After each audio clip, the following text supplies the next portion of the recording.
Hello, it's Orit here. Welcome to another video on the Estetino Artist channel where we share all kinds of tips related to helping support your entrepreneurial journey and help you grow your business online. So in today's video, I wanted to talk about something super common that we see happen among artists, creators, entrepreneurs, anyone who's pushing their growth to the limits, trying new things, building something, stepping into an area that they're unfamiliar with. There's this common feeling of imposter syndrome, and I want to talk about that today. I want to talk about my experience with it and what has helped me overcome that over and over again. It doesn't really go away. I'm going to a bunch of caveats for you. It doesn't really go away, but that's not necessarily a bad thing, and I'll tell you why. And second thing, I want to say that this isn't real therapeutic advice. I'm not a psychologist or anything like that. I'm just sharing my own opinions and my experience with this. I'm also going to give you 3 things that you can focus on, that you can apply immediately when you're having those feelings of imposter syndrome come up.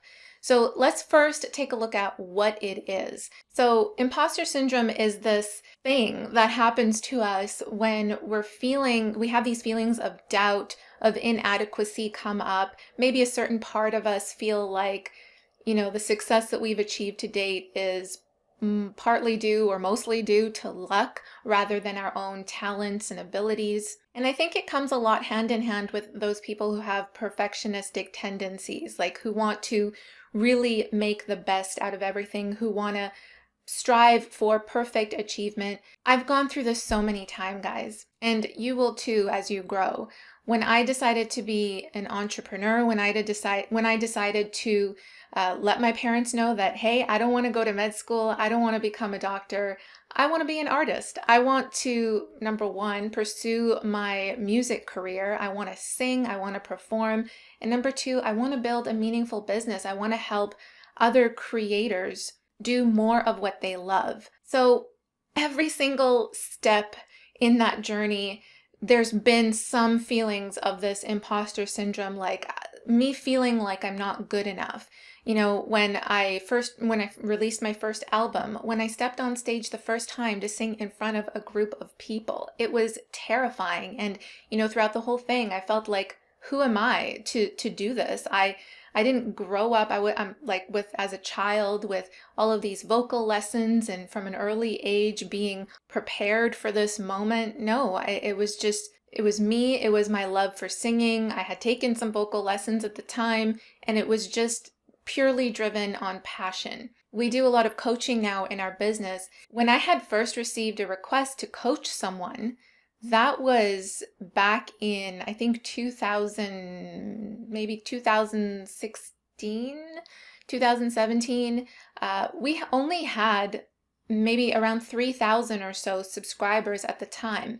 And I had received an email from someone saying, hey, I watched some of your videos and I really love your personality and the way that you explain things. I'm really trying to grow my YouTube channel. Do you offer any coaching? And of course, immediately all of these feelings came up of like, I'm not a coach. I've never coached anybody. I love YouTube, and YouTube is what I'm doing to promote our business and our work online. And it works. It's working for us. But all of these things started to come in. The villain inside of us says, you're not good enough. You can't do this. Who are you to do this? But here's the thing that I realized is that feeling this imposter syndrome is actually a good sign. Because think about it. Every time it comes up, it typically comes up because you're pushing yourself past any sort of limit that you think you could have achieved. It's coming up because you're pushing yourself out of your comfort zone. It's coming up because you're working on stepping into a bigger pair of shoes,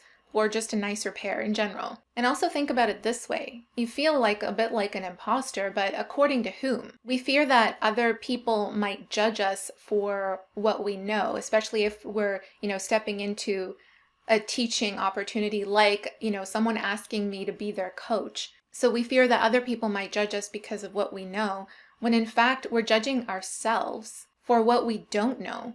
And I think that's a really backwards way of going about it. We're judging ourselves for all of the information and knowledge that we have not acquired yet, And yet we're completely blindsided by everything we have achieved to date, by everything that we have learned. And we tend to focus on that lack. We tend to focus on how far behind we are to that person over there who is a coach, who knows how to coach, who is an artist, who has achieved all that success. But think about this. What about the person who knows nothing about this topic?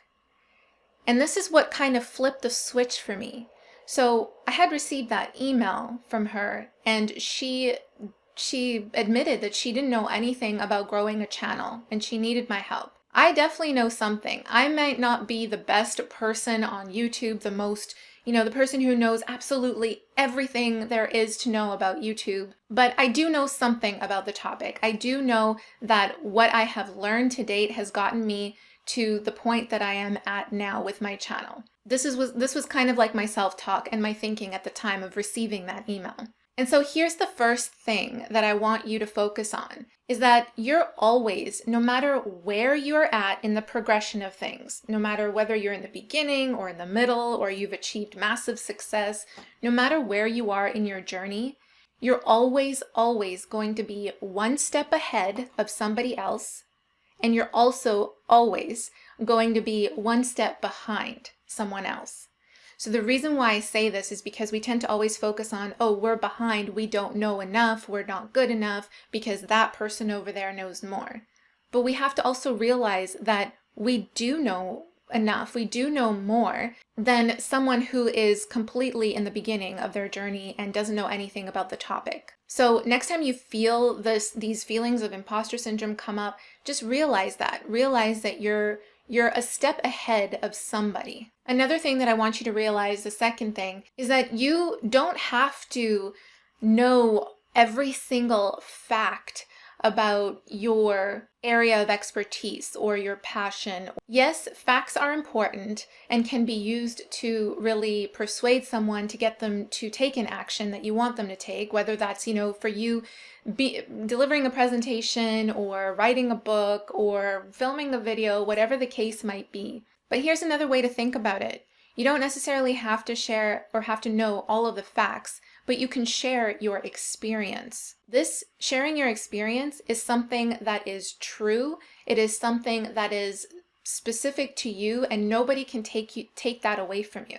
Sometimes when we try to dive deep into the facts and deliver information that, we just kind of looked up on Google or learned from a book, those feelings of imposter syndrome also tend to come up because it's not necessarily information that we have internalized yet and that we know inside and out. But what you do know inside and out is your story and your experience. So just tell that, share that with people in your next video or presentation or performance, whatever the case might be. And the third thing, number 3, and if you don't want to share your own experiences, you can also share other people's stories, other people's experiences. It's not about being the smartest one in the room. Remember that.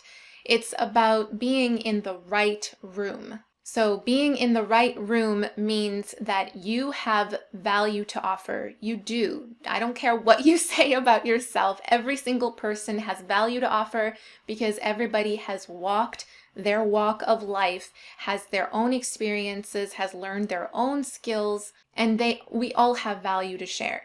So being in the right room means having value to share with those people who know nothing about your experience or your topic. But at the same time, it also can mean being around other people who know more than you, and then that gives you the opportunity as well to learn from them. So don't think that you have to be the best or the smartest one in the room.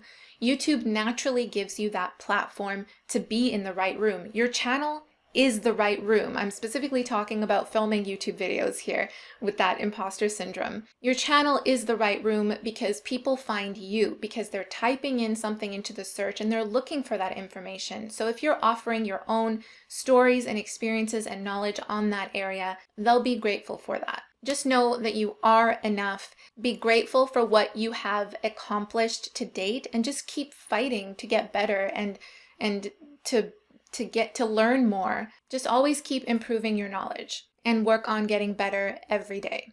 I did actually end up taking that coaching request. I was terrified at the time for that first coaching call But after realizing all of these things that I just shared with you, I decided that I do have value to give. So really, you just need to believe in yourself. And I know that's hard.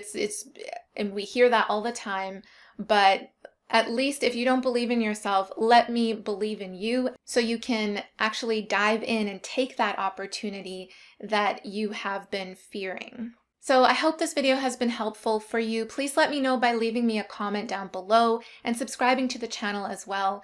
And if you want to connect more with us and ask any questions or get any feedback on anything, we do have a Facebook group for creative business success, which I'll link to in the description below.